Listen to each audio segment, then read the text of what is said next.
So down this very nondescript alleyway in the small town of Nelson in England is home to one of my favorite bike bag brands of all times, Paradise. I've used their bags for years, and finally today I get to see where it's made, how it's made. So let's go check it out. This isn't their original location, but it is the first and only factory that they've been in.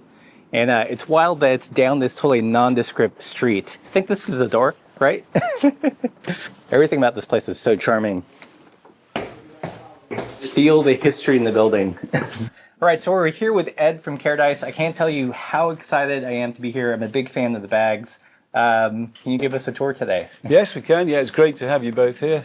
So Paradise was founded in 1932 here in Nelson, and it's still manufacturing here, pretty much a couple of 100 yards from the first factory. Wow.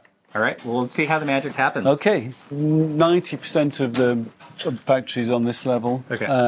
And then downstairs we have a small area for our clicker press machines. Yes. So most of what you see up here is cutting, sewing, components, quality control and packing. So the first station would be the cutting station. Sort of for any of the bags that we make, we have these templates, and we have these going back to the 30s and 40s. Oh, wow. So most of the bags that we've made, we would take something like this here. If you see, it'll have the label on it. It says Retro Camper. Right. And on this hanger here would be all the component parts and cutting that we need that would then go on the cutting table.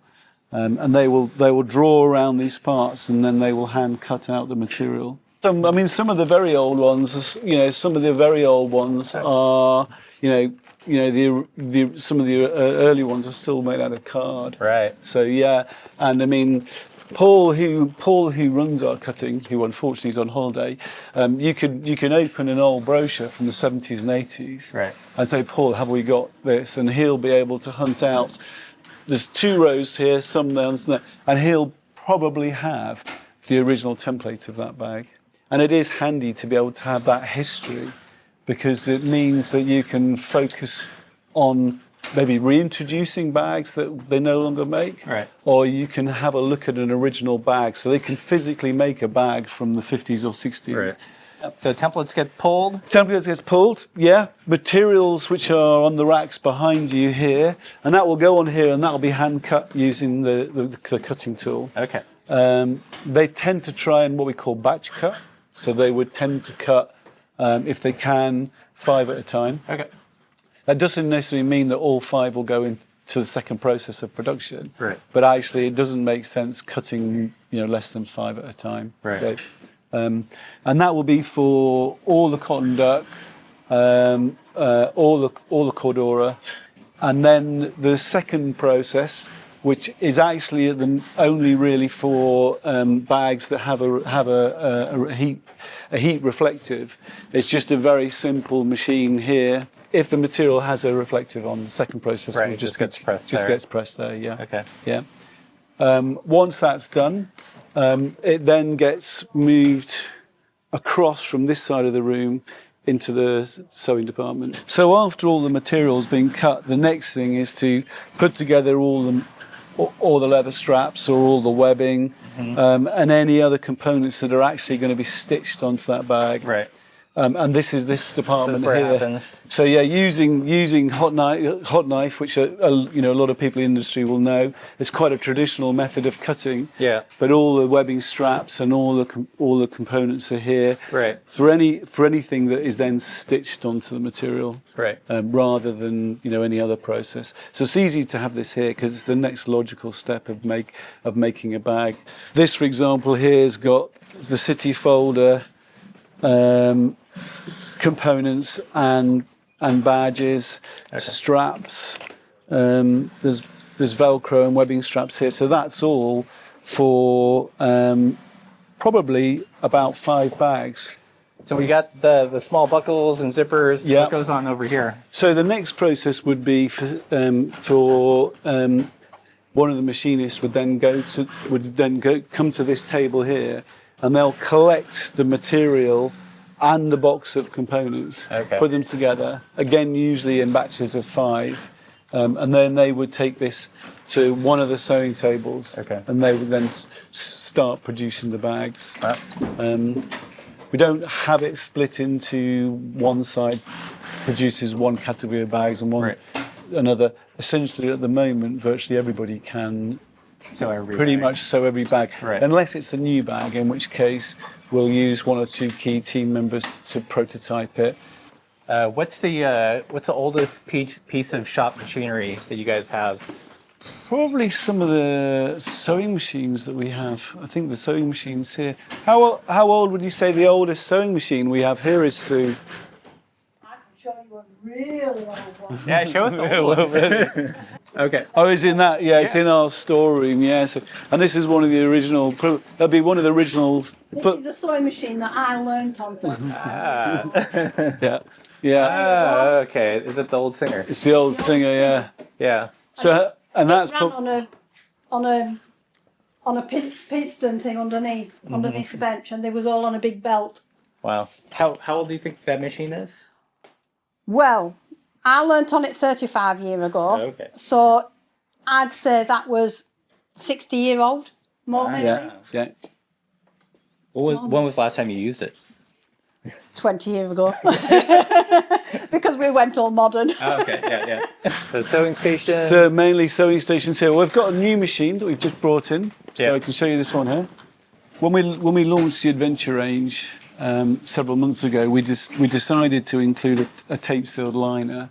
So we wanted to increase the functionality of the bag and make it truly 100% water resistant. So we introduced a new tape seal machine, an Ardmel tape seal machine, and what it does is when the lining has been sewn, it's then tape sealed, which means like a jacket, all the seams are basically now 100% waterproof. So when you put the lining inside a bag, you've then essentially got a waterproof carrier bag. Right. A fairly new acquisition? Yeah, so these 2 machines were purchased in the last 2 months. Oh, okay. So brand spanking new. Yeah, so and unfortunately, actually, one of our machinists had already had experience with this exact machine. Yeah. So we're able to introduce the process, into the manufacturing process. Where'd you guys find it? Is it from another factory? Unfortunately, there was a factory that closed down nearby, and this machine was available secondhand. Yeah, and the final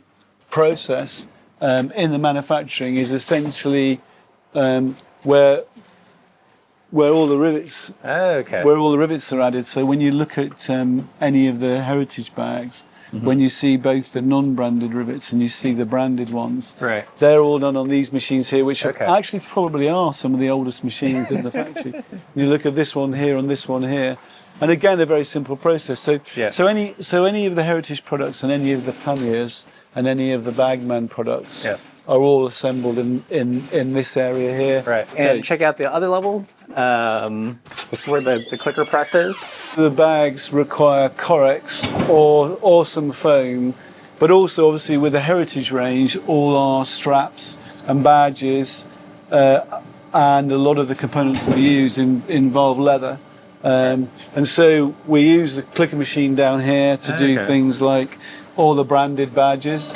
This is Cuts and embosses, yeah. This particular die that's in there cuts and embosses, but as you can see here, if you want to pan round, you'll see all the other components that we make. Yeah. So these are all the various dies that we have. Careful, that's sharp. These are all the various dies that we have to cut various components, various straps. You think that some of the heritage products are over 50 years old. Some of these dies will only have been changed several times because the clicker press process would either have been by hand or it is now automated. So upstairs you had mentioned like you guys store some of the materials. This is it. Like where does it come from? What is it? Is it all like cotton duck? Or? Yeah, so no, there's a mixture of materials here. Most of the material obviously is for everything that we make with cotton duck. So that is a company locally. We use British mill grain. most of it is labelled. Okay. And most of it we've been buying from the same supplier for as long as Paul, who does our cutting, has been here. So certainly over 25 years. Yeah. So we're using the same suppliers, which means we've got consistency. And also we've got really good relationships with them. So, you know, we can always get things fairly quickly. So what do we have here? Which model is this and how old is it? So this will be probably generation model 2 from around about the late 40s, early 50s. Wow. You can see from this that actually, you know, not a lot has changed. You know, reinforced underneath, still using the same leather straps, using a very similar buckle. At the time, we had this badge. So you know, this is pre sort of reflective or anything else. So you know, the bag hasn't changed apart from a few small design alterations. Yeah, it looks like this has like leather here. Yeah. Does it still use a dowel on the inside? Yep. Yeah, still uses a dowel on the inside. Nice. Still has the traditional poppers, so still has the long flap. Right.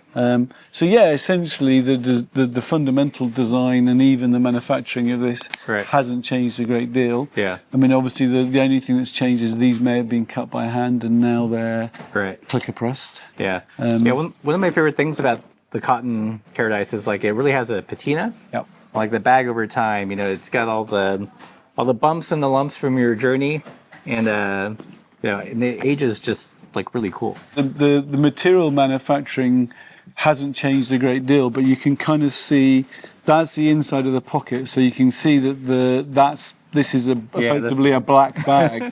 So now you know this may have been ridden, you know, for 20 or 30 or 40 or even longer years. Yeah. The sun, the rain, the weather, and just general storage. But on the whole, you can see this bag has had some journeys in it. Let's take a look at what a brand new one looks today. Man, this is a beautiful color. Yeah, so this is the burgundy, which actually we did think about finishing, but it was very successful with a kind of relaunch just before Christmas. Right. I love the black. You know, this is one of the few bags we do where we use the black leather. You know, on a different colour. Often we use the black on black, but on a different colour. So, and this is lovely. And essentially, you can see the similarity between this bag and the one that you put down. So, the main difference being was that this was added. Okay. This is a more recent introduction. These were added, you know, after the 80s. Okay. And obviously now we have this beautiful lining in this bag.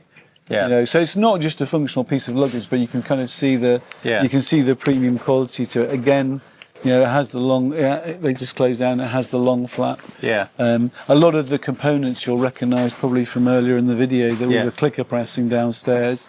You know, so, and the fitting to the bike essentially hasn't really changed much here. This has got the dial in, so these are threaded through the wooden dial. Right. So a lot of this hasn't changed since the original concept.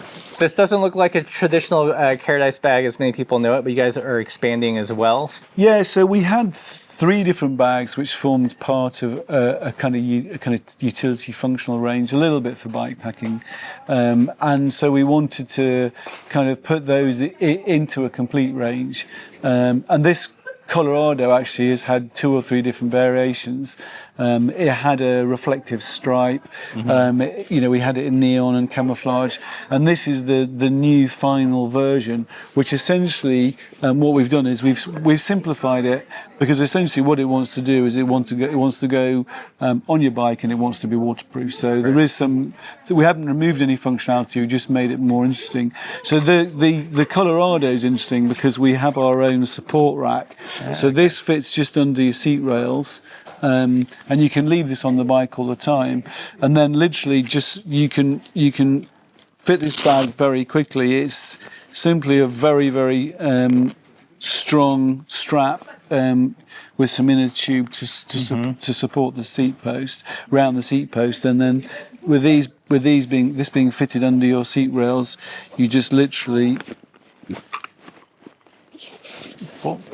fit that like that, and that will fit on the side. So what that does is, because we have a plastic support underneath here, that means that you'll get no movement from this bag at all. So the other thing we've added with this is, as we showed earlier on, you'll have to excuse, is we've added a tape sealed liner. Okay. So now when you wrap this bag, essentially, as you would do with a dry bag, you've essentially got 100% waterproof bag. The question, I've always seen this logo. What's it a reference to? Well, it's a reference to the Lancashire Rose. Okay. So, I mean, there's several counties in the UK that have a rose. Yorkshire has a rose, Lancashire has a rose. Yeah. And this is the Lancashire Rose. Been around since the 1930s. Yeah. What's the future look like? Are you guys going to lean more into the heritage, or where do you see its place as a brand in today's like bike touring, bike packing age? So, I mean, essentially, I think we consider ourselves as the slow adventuring heritage luggage brand. You'll notice, just for example, with this bag, there's no reflective. So one of the things we're going to be doing is we're going to be actually making the heritage range feel even more heritage by reducing anything that feels like it was possibly usable, pre-1970 or pre-1980, so that when you get your bag, it doesn't just feel like a piece of cycling luggage. Sure. You feel like you've got a UK handmade, Right. high quality piece of luggage. Right. And I think the thing is actually that's one of the things we've noticed. We did a photo competition recently, and what we noticed was, even though you discussed the colour change, actually how many people are riding bags that they've had for 30 or 40 years. We're trying to be a very sustainable brand, and actually we don't have anything against the longevity of product. I mean, that's the whole concept. Right. And also, I think there's a kind of familiarization. I mean, there will be some people riding these bags, where the bags will be over 60, 70 years old. Right. So not necessarily the riders, but the riders may have given up cycling, but certainly the bags will possibly still keep going. Right. So. Well, Ed, thank you so much for this tour. It's a company, it's a brand that I've known well and loved. It's so awesome to finally make a visit and see where it all came from. Yeah, well, it's been a pleasure to have you. I hope we introduce this range to a whole new generation of cyclists, and I kind of think that Caradice has a really good, long, strong, healthy future. So, well, thanks everyone for watching. If you guys enjoyed this video, like, share, subscribe, all that good stuff. If you want to get a Caradice bag of your own, I will put a link to the website in the description below. And as always, keep the supple side down.